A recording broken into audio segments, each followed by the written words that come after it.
All right, ladies and gentlemen. Welcome, welcome. You don't know by now, and if you're really watching this piece of content for the first time today, I go by HT or Mr. Olives or Jesus, depending how well you know me, or how close you can get to me. Welcome to Musing Copa. This is episode 8 of our pour over series, and I'm really a coffee nerd, and I'm really trying to master the pour over stuff.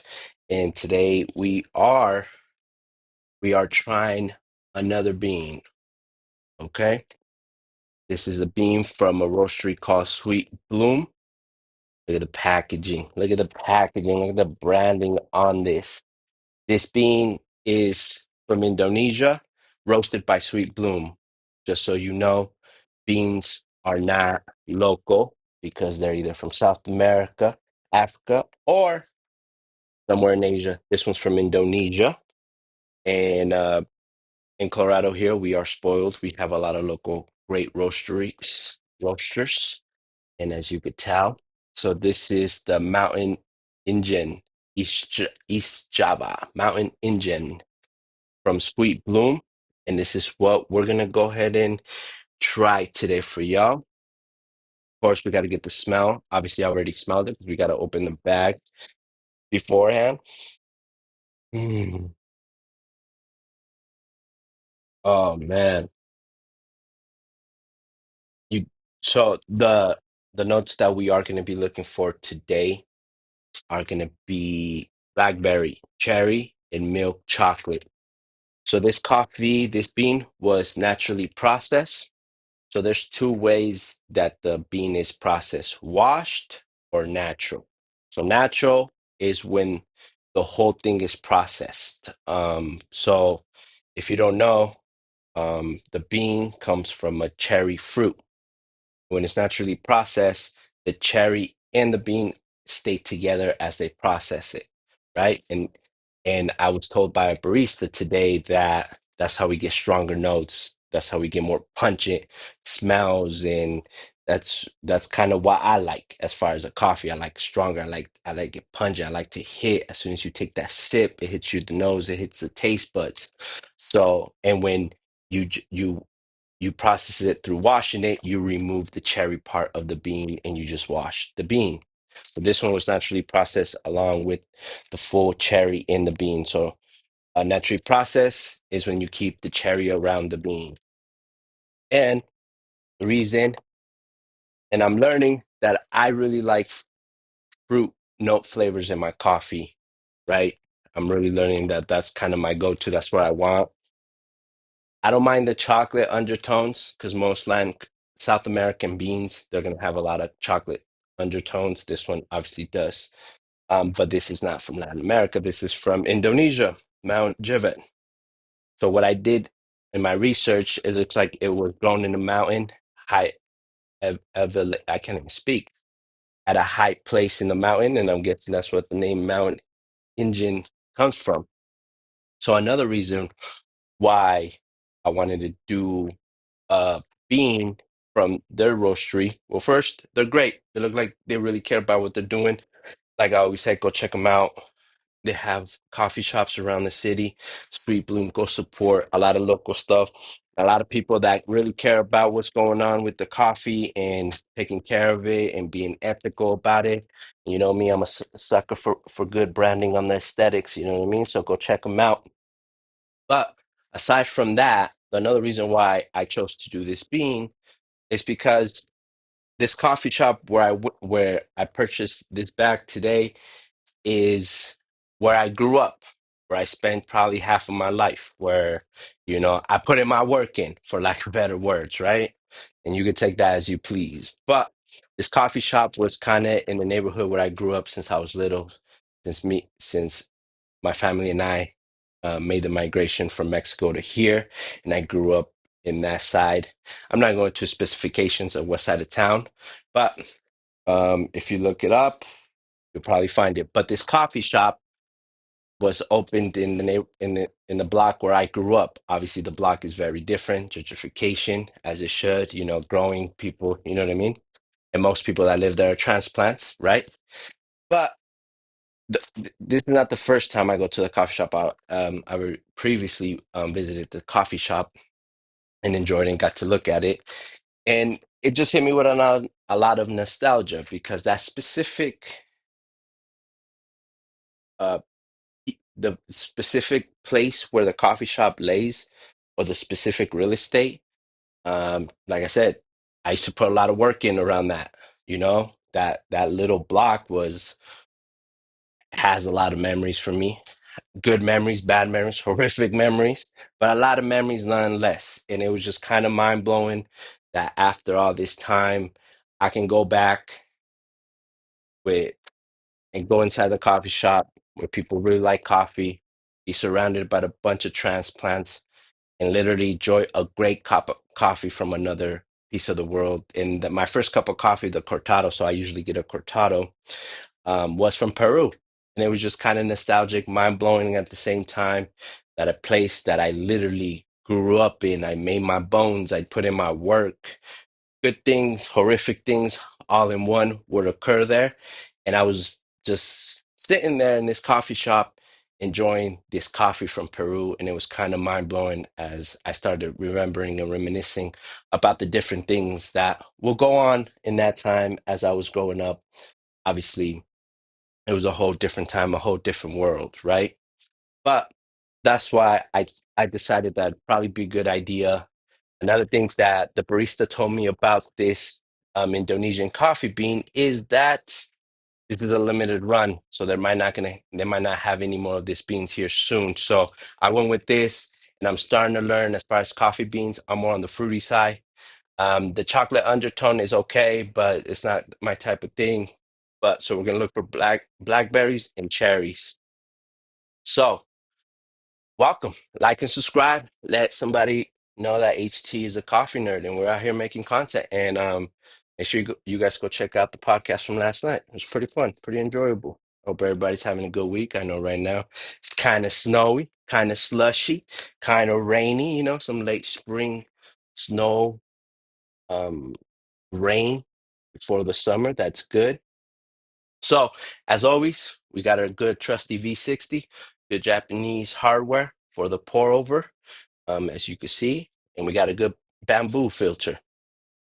So we're gonna go ahead and just kind of get it sticking to the walls, so we can go ahead and move it.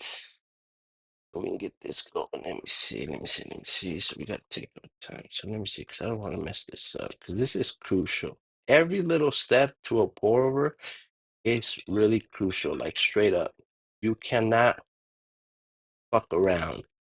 And if you do mess up, because I'm still, like, I will continue to repeat myself and say, I'm still very far from mastering what a true pull over. But that's the point of this show. Coming along, and we're learning together, know what I mean? So we're gonna go ahead, get that nice get that nice stick, everything good. We're gonna go move this to this. I'm gonna take care of that a little bit later. So today, what I'm thinking, we're probably gonna do like a 30 grams, maybe 35, because I'm learning that this is just regular home grinder, and it kind of eats up some of the grams. So we're gonna go for 30 grams. So I'm gonna do a quick. I'm gonna put 35 just to say that, because like I said, I'm learning that this is not the best grinder. This is really just for the home, for the everyday thing. But it's all right. We're progressing. We're getting there. Scale's coming. We should get a better grinder here soon, because that's another detail. It matters how you grind the bean in the firmness of everything. But I do smell the blackberry and the cherry.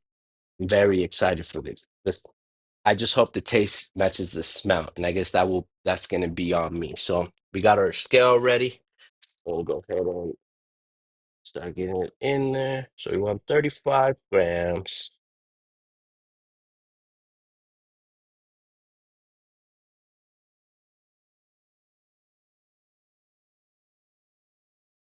Ooh, almost there, almost there. Let me see.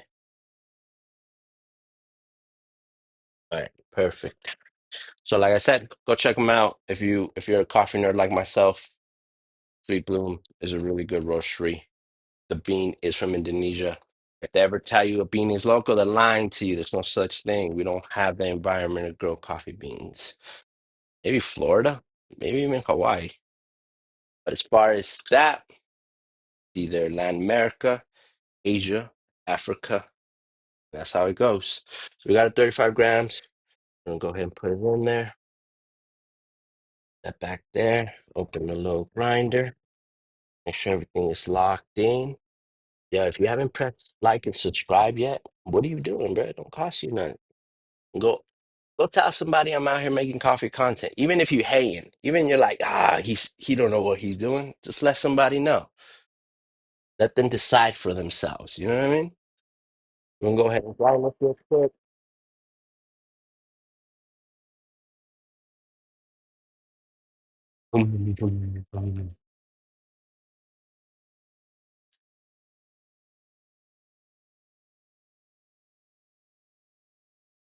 Hold on, man. So I really don't want this to get stuck to the walls of the grinder. So I'm gonna make sure that it's still not grinded how I think it still should be.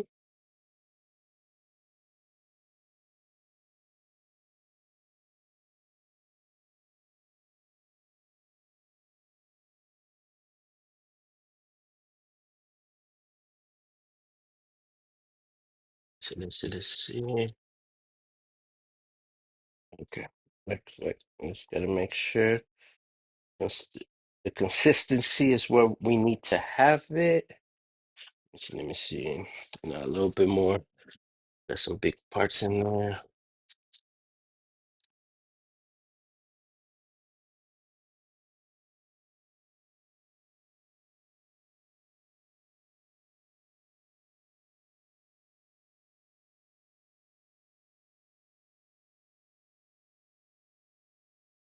All right, all right.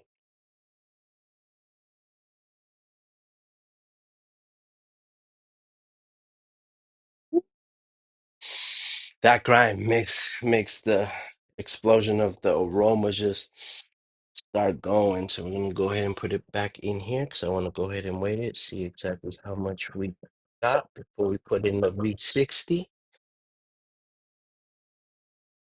There's as much as we can. So there we go. See how much weight we got on there. You know what I mean? 21. I'm telling you, this grinder's not made for this.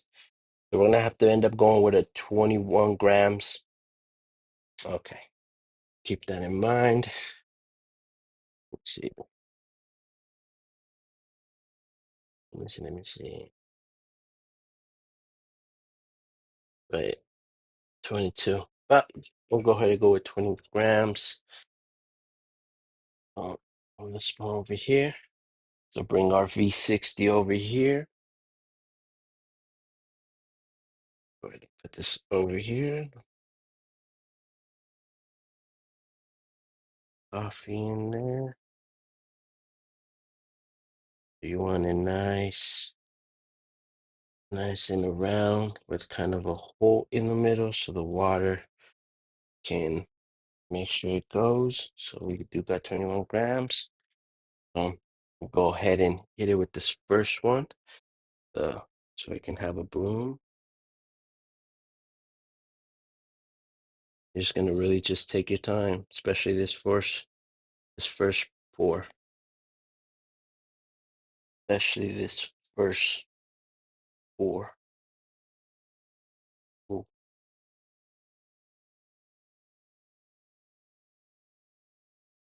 right, and you just want to cover it all. So You just wanna make sure you got everything so it can start blooming. You're gonna start seeing some bubbles. That's gonna be the CO2 being released. Just gonna make sure you shake a little bit so you get everything. Get all the coffee in there. Then we'll go ahead and move this more over here. Your eyes can get the whole shot. Right now it's blooming. That's mean when it's just kind of, and you're gonna start seeing bubbles. The CO2 is being released from the bean. And then you're just gonna do real slow pours. Slowly.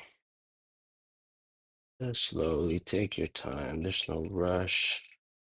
There's no rush. Just slowly take your time. Take your time. Nice and slow. So keep that going.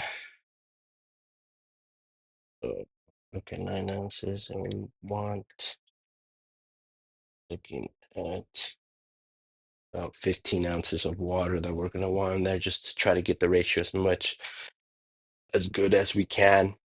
And if you are new or you don't know what a pour over is, this is what a pour over is. To me, it's the purest way to get the taste and really taste a bean. And I love the art or the expression of the whole process, right? So this is what a pour over. Um, just a filter, and you pour hot water on top. And the V60 is good hardware from Japan because Japan are craftsmen out there, man. They know what they're doing. All right, so we'll go ahead and hit it again because you do not want this to go dry at any point.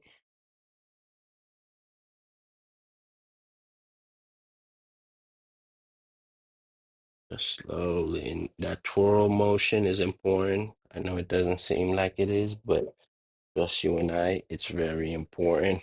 And as you could tell, let's get this grinder out the way so you guys can get more of this shot of what's going on here.